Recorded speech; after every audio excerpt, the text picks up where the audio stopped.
আসসালামু আলাইকুম। আমি আজকে দেখাবো একটি ফাঁকিবাজি রেসিপি।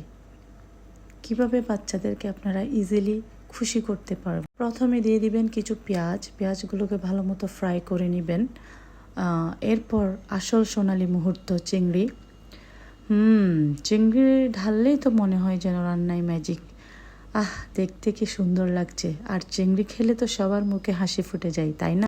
সব ইনগ্রেডিয়েন্টস দিয়ে মাঝে মাঝে একটু ভালোভাবে মিশিয়ে নিতে হবে, যেন সব কিছু একসাথে প্রেমে পড়ে যায়। আপনারা চাইলে এই রেসিপিটি চিংড়ির বদলে আপনারা চিকেন দিয়েও করতে পারবেন।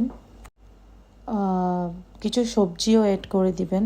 সবজি বাচ্চাদের জন্য খুবই ভালো, স্বাস্থ্যের জন্য খুবই উপকারী।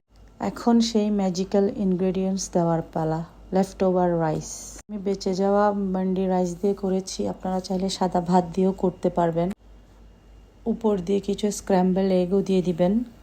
এখন শেষের পারফেক্ট টাচ, একটু পেঁয়াজ পাতা আর একটু ধনে পাতা। আমি খুব বেশি ধনে পাতা পছন্দ করি, তাই বেশি করেই দিয়ে দিলাম।